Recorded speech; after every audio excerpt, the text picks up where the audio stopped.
I would like at this time to thank the San Francisco Board of Supervisors for their kind consideration in passing the resolution for human rights in Tibet and China. Thank you to the San Francisco Board of Supervisors and the President Aaron Peskin, who leads that body, who will be here shortly to address the crowd. So we are gathered here today because here in San Francisco, we're allowed to raise our flags. We're allowed to hold up our signs.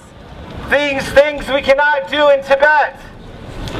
We are so proud of the United States that allows our freedom so that even here in San Francisco, Tibetans can gather and all those who support human rights can raise their voices and speak up for the voiceless.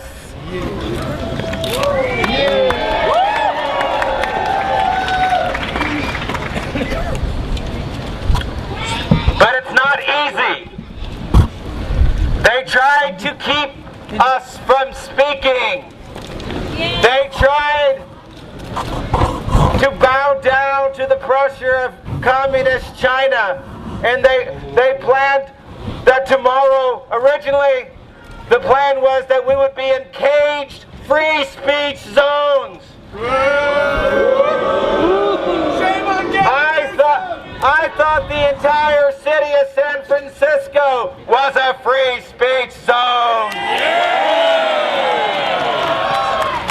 So we're here for the Tibetans in Tibet who cannot speak, but we're also here in San Francisco saving free speech in San Francisco.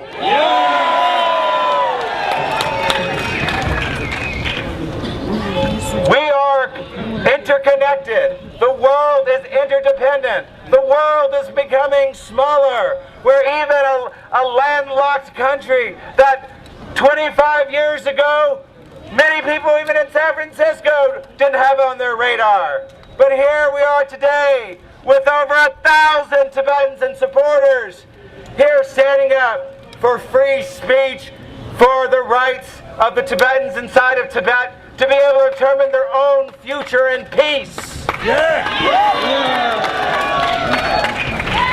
But like I said, free speech ain't free sometimes. It was only because of the Tibetan community and the Tibetan Youth Congress coming out here to the steps of City Hall and demonstrating ever since March 10th when the uprising happened in Tibet. And they reminded our city officials that we have liberty here in the United States and that we need to save our liberty and that we have the right to speak up for the people inside of Tibet who don't have these rights.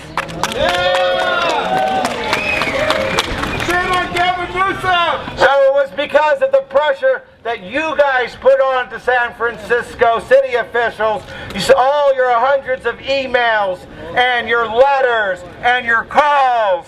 It was you guys, all of you who showed up here in San Francisco, all of you who worked on the internet and sent your emails and wrote letters to the Congress people that changed the mind of the government of San Francisco.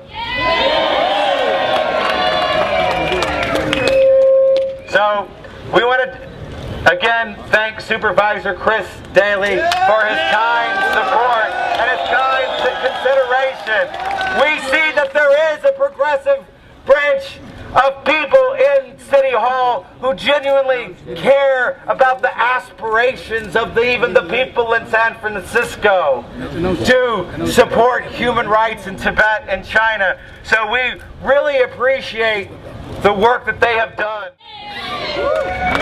We can remind the world here in San Francisco that there is a warm spot, that America has a warm heart, that America does care for the people. That we can see that it was the people's representative that was the strongest support for Tibet. Look at Speaker Nancy Pelosi and her call that with China dead in Tibet with this recent crackdown is absolutely outrageous and disgraceful. Thank God for Congresswoman and Speaker of the House Nancy Pelosi. That helped to remind the San Franciscan government here that they should represent the people. And we thank Supervisor Chris Daly again. I can't say that enough, how much we appreciate what he's done. Some people say this was only a symbolism. This is not just symbolism.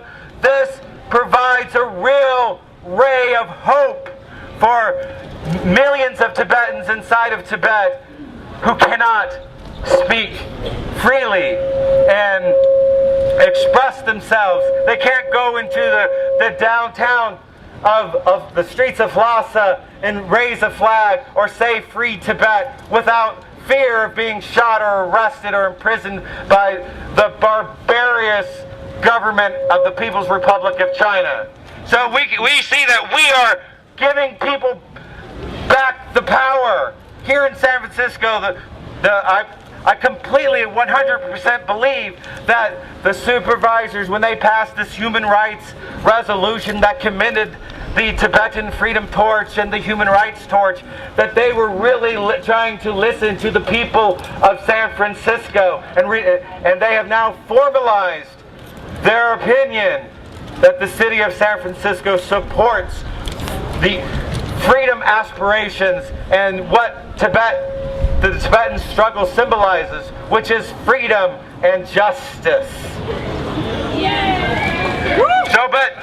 And we have China on the run here. You see that originally this Olympic torch route was over 8 miles. But China was afraid of a few flags. China was afraid to see some words of truth and some signs. China was afraid to see your faces. So they cowardly reduced the route to 6 miles. And then now we see yesterday those brave Tibet supporters who climbed the cables of the Golden Gate Bridge and put up those signs, "One World, One Dream, Free Tibet 2008." And then what's the response from the city organizers here? Oh, we might have to change the route. Is this representative of the people? No! The people said we will meet this torch with alarm and protest. And that's what we're here to do today. To meet this torch with alarm and protest tomorrow. So again, I want to remind everybody to come out tomorrow.